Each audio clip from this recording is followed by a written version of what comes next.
I'm going to start with the intro. I'm Jason Michael Perry, the man with three first names, and this is Thoughts on Tech and Things. I know a lot of people are grieving, and it doesn't always have to do with a funeral or death. They're grieving a job, a career that felt like it was once solid, the version of their life that was promised.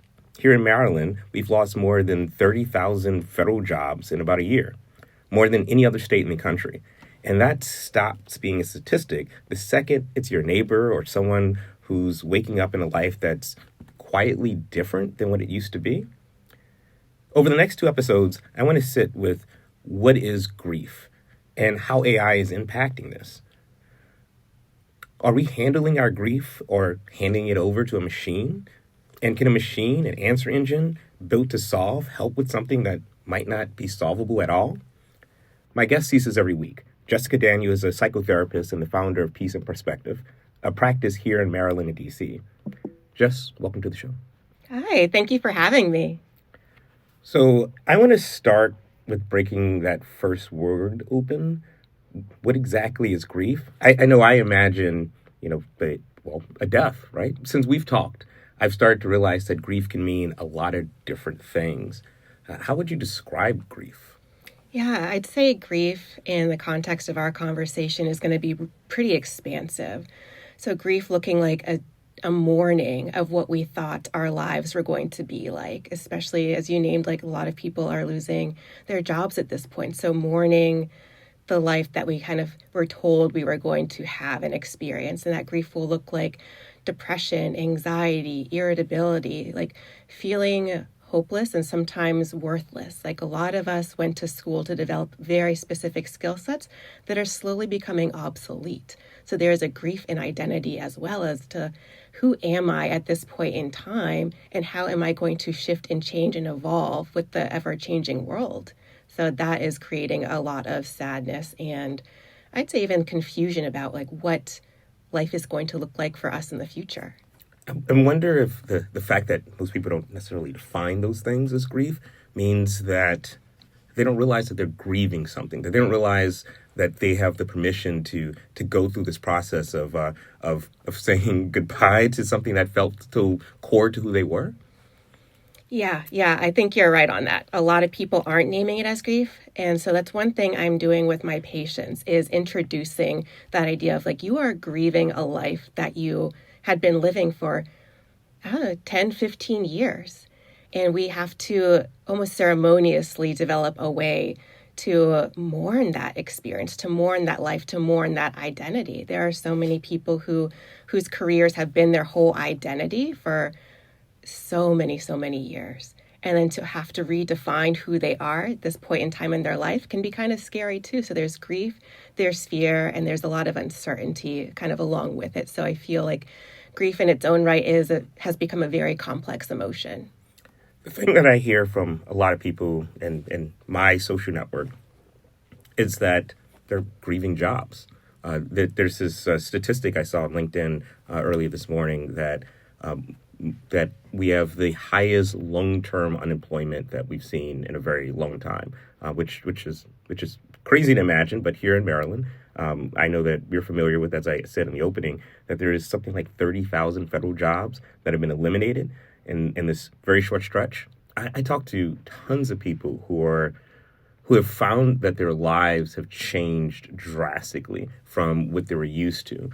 Some of this is employment. Some of this is income and income differences. Some of this is decisions about where do they live and where do they move.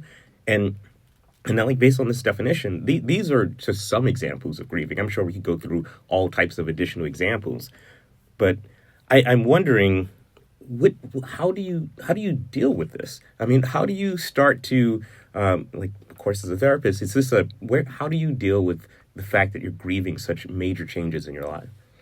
It's about giving yourself the time and space to feel. A lot of us are go-getters, myself included, and we don't necessarily slow down enough to recognize that our nervous system is experiencing a crisis of sorts.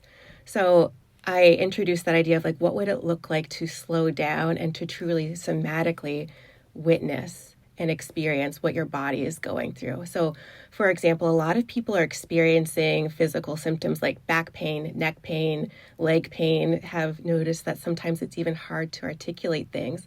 That is sometimes grief showing up in the physical form.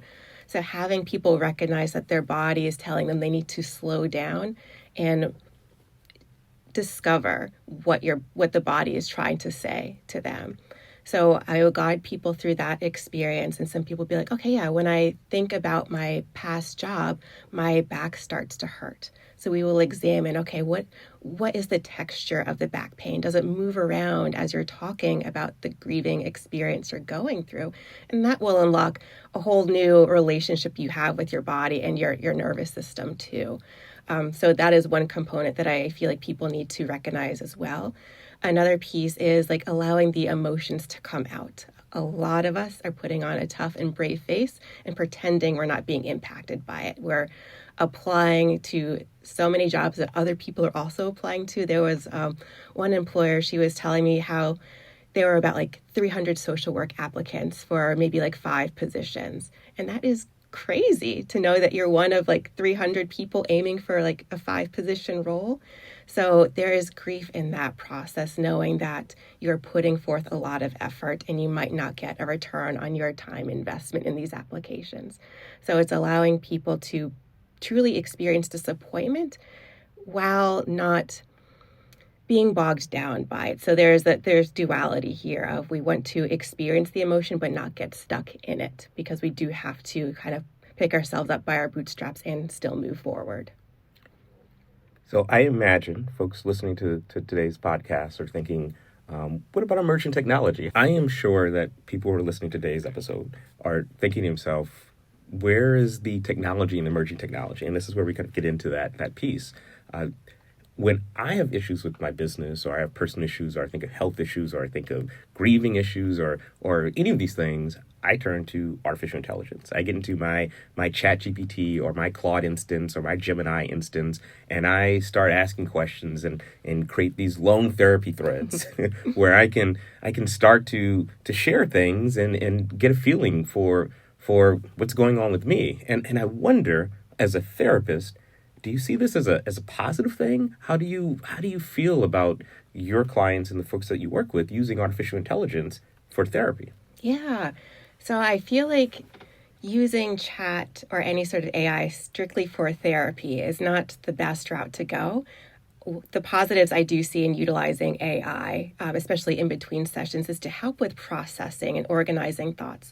So many of my clients are really complex and philosophical thinkers, and sometimes they will take themselves on this amazing rabbit hole, and they need help bringing themselves back to like what the main point of what they're trying to process is.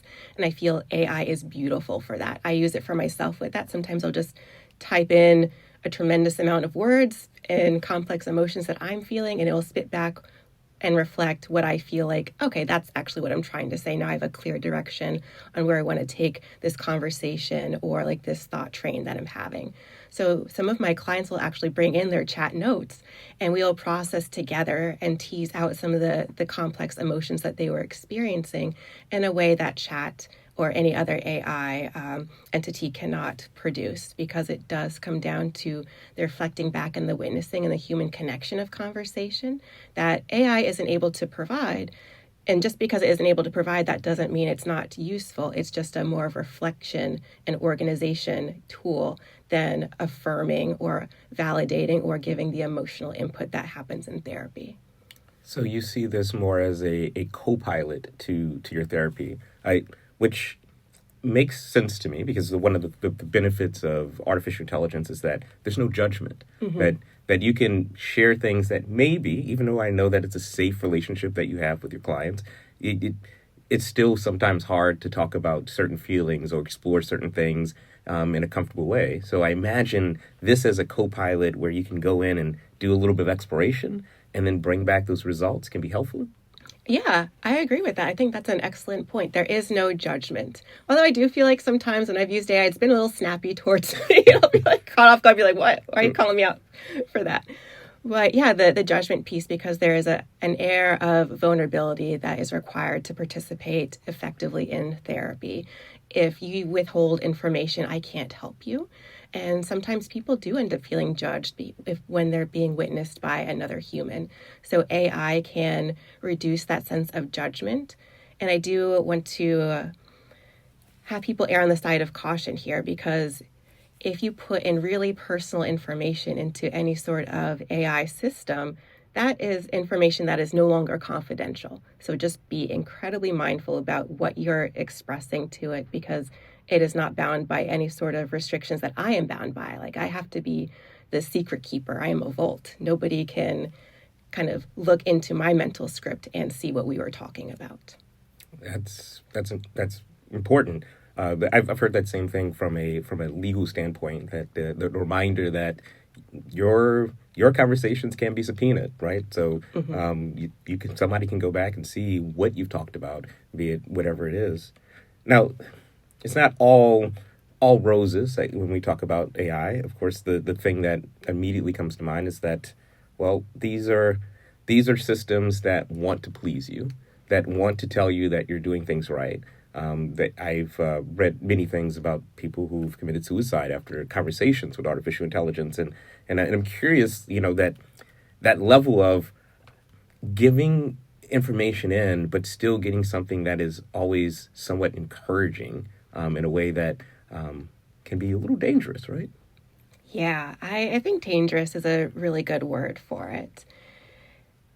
We need to be challenged, sometimes very directly and sometimes gently. And one thing that AI, from my usage of it, has not done is challenge me in a way where I feel like it is pushing back. So I like to run little experiments for myself. So I will type into an AI platform that I'm experiencing really bad depression symptoms, I'm having maybe suicidal ideation, and there are now some safeguards put in that I do appreciate. So 988 will be recommended by the chat bot, and it will say, like, all right, I'm noticing you're saying you're depressed, you're having suicidal ideation, here's some resources. But you can push past that and be like, oh no, you're misunderstanding what I'm saying. So it will, because of the legality of people having committed suicide and been guided through it by AI, there are safeguards, but I feel like it is not the same as if somebody were to tell me face to face what they are going through. I would literally hands-on help that person get through that situation. So I feel like that is the shortcoming of AI at this point. It cannot stop you. You can override it pretty easily. So picking up where we're picking up from that idea that you need that back and forth with your therapist. There was a clinical trial in Dartmouth last year with this purpose-built therapy bot. And just like you said, a good therapist doesn't just agree with you. The research that came back from this was that it was important to have that give and take relationship, someone that can tell you that you're doing things that are wrong, which is not something that you always get from an AI bot. And so that instinct, and I wonder, like, when you have this as a co-pilot, there is some things that artificial intelligence may do in a therapy conversation that may push or instill things that are not necessarily correct. Like, so is this a kind of, do you play off of the relationship? Is it like good cop, bad cop? Ooh, that's a good question. Yeah, because you're bringing up a really good point, because, yeah, sometimes AI will provide misinformation. So, for example, a modality I like using is internal family systems, or IFS. And sometimes it does not properly implement that modality when I'm asking it certain questions. So that is like the downside of it, where I have been trained in a modality that AI has not been trained as extensively in. And so, yeah, it will mess up and sometimes affirm people in the wrong way or give them misinformation. And that's where, like, the therapeutic process with a human therapist is really important too, because I can pause, I can be like, okay, actually that doesn't seem like it's right according to the research out there. Let me find the correct answer for you, or let me adopt or adjust my treatment with the individual person. What I really appreciate about this idea that, there was a clinical trial at Dartmouth last year, and it was this purpose-built therapy robot that you could use to ask questions and talk about your feelings, talk about things that are going on in your life. And as part of that research, one of the things that kept coming out is that it's important that your therapist doesn't just agree with you, that your therapist doesn't just say yes or and pushes back, right? And that what I wonder about is if you're using artificial intelligence as a co-pilot, if you're using AI as a assistant in your therapy sessions, if someone's bringing you their chat, there's the possibility that the AI is affirming or pushing them in directions that are not necessarily right, which can lead to, I guess, complications. So I wonder, how do you balance these things? And maybe there's a thought process or a thing that you give. Maybe there are suggestions that you give on how you use AI in combination with your therapy sessions. AI is incredibly affirming, and I'm the type of therapist where I love calling my clients out. I love it. And I'll preface things and say things gently and always with an air of curiosity too, because curiosity is one of the main pillars of being a therapist here. And that is something that I feel like AI doesn't necessarily embody. So yes, it will affirm, but it won't ask more probing questions. So it almost becomes like an echo chamber for my clients, and will sometimes create thought patterns that have derailed them from like their original concern and make them think that there's something else wrong with them when they're actually pretty typical. So when clients bring in their notes from AI, we will dissect it with a lens of curiosity, and I will ask challenging questions of where do you see this pattern actually playing out? Or is this something that you want to be an issue? Because a lot of times we will take on identities that don't necessarily belong to us, but we feel like we need to embody, and AI will not have that conversation with you back and forth. So one example of that is people saying, well, I'm a depressed person. Well, is your situation causing the depression, or is it you? Is it a chemical imbalance causing the depression? Because those are two very different situations. So this makes this next thing I'm going to ask a little bit more dangerous, I think. When we talk about grief, we talk about people who are losing their jobs, money's tight, and I have to imagine that one of the first places that you start to cut is the money that you're spending on your therapy bill or with your therapist. And of course, that doesn't mean that all of your problems are solved. That doesn't mean that everything is perfectly right and you're still possibly having different challenges. You mentioned, that you're not taking a call at 2 a.m., but who do you turn to? You turn to AI. There's some statistics out there from ChatGPT that are interesting. That there are a lot of people who are having deep therapy conversations with artificial intelligence, and especially ChatGPT. OpenAI has said that more than 1 million people a week are talking to ChatGPT about suicide, which is a frightening thing. And this means that this is making health professionals afraid. The American Psychological Association met with a federal regulator to raise concerns that artificial intelligence, that these chatbots are posing as therapists, and this can endanger the public because, again, people are turning to these things to help them deal with trauma in ways that are important. And I know that OpenAI, Anthropic, and these companies have tried to, like you mentioned, put tools in place to make suggestions, to push people to public resources that are available. But it doesn't change the fact that this is in a lot of ways becoming the way that a lot of us are coping with this. How do you feel about that? I feel pretty sad about it. I feel like it is forcing a lot of therapists to have to evolve in ways we never thought our career was going to go. We were taught that there was going to be career security in healthcare, and now that is not going to be the case. So there's I guess if we were to go back to grief, a collective mourning in like the therapeutic communities and in healthcare as a whole of like, okay, how are we going to pivot and still care for our patients while knowing that there is AI that is creating this support system for them, and like how safe is that support system? Because we talked about before, their chat records can be subpoenaed and everything can be put out there. So we are forced to try to get creative and reconstruct and almost like redefine what healthcare is going to be for the future. So yeah, I feel sad about it. It has placed a lot of pressure on myself, especially as a business owner, of trying to pivot and create new ways to support people that are affordable, because a lot of people are losing their jobs, while also being able to support myself too, because I still have to pay my bills. So it's creating a really tricky dynamic between patient and provider. Do you have any recommendations for someone who is going through a period and has had to cancel their therapy sessions, or is now using ChatGPT or Claude or any other tool as their main sounding board? Maybe their structures or something, or things that they can look at or read that would help make these tools better?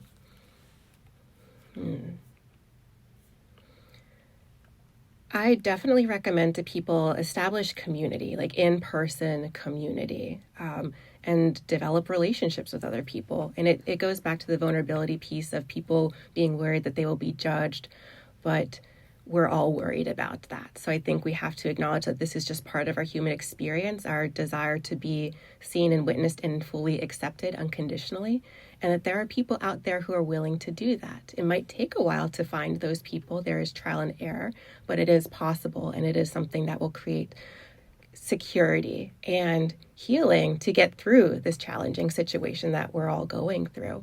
So it's kind of a both and. Yes, use AI to organize your thoughts and to maybe help you define what type of support you need in community, but then you have to get outside your house and go forth and connect with that community. So I want to come back to grief. There is an entire cottage industry in the AI world that is targeting grief and specifically death. The ability to create what's called a digital twin, a dynamic version of a human that existed. This means taking all of the chats that maybe existed about a person, all of the information, the way that they talk, all of this, and creating something that you can use to have conversations that brings to life something that's not there. And it's both, to me as a technologist, an amazing idea that there is that you can continue to talk to a dead family member or a friend, but also how does that allow someone to grieve? Yeah, I love this. So I am also fascinated by you called it twinning. Is that what it is? Digital twins. Digital yes. twins. Yeah, it's a fascinating concept. And I think it's wild how technology works in this way. So I feel like just from the nerding out standpoint, I think it's really cool. On the grief end, I feel like it's terrifying because we are meant to grieve. That is part of human nature. Everything has to have an end point. And especially knowing that the digital twin is not the actual person. We're now creating a really weird, parallel dynamic between an entity that is not human and a human having these deep emotions. And it will prevent us from learning how to let go. And letting go is a necessary part of life to be able to evolve. If we're always staying stuck in particular connections or dynamics, we're not growing, and we can literally just die out. We might not be able to move on. So for the example of maybe holding on to a grieving loved one, it's like that. If you're grieving a partner, you may never be able to move on and find a new partner because you're holding on to the digital twin of your previous one. Now, you might feel a sense of comfort from holding on to that digital twin, but you're isolating yourself slowly but surely, and that is going to trickle down into your other dynamics and relationships too, and stunt your emotional growth. So I think we have to play with this very mindfully of, yeah, it can feel like it will be a quick dopamine hit to be like, okay, yeah, I'm receiving the words of affirmation from the digital twin of my late partner, but I'm not moving forward and creating new relationships to help me evolve and to unlock other aspects of myself that I haven't yet realized. The idea, Jess, that there's a partner who you can talk to using artificial intelligence, forever. It's both, like you said, it's amazing from a technology standpoint, but it's also, there's so many potential ramifications that I think that it deserves its own conversation. So with that said, this is part one, and next time, Jess and I are going to pick up right where we left off, and we're going to dig more into grief, death, and the machines that promise to bring people back to life.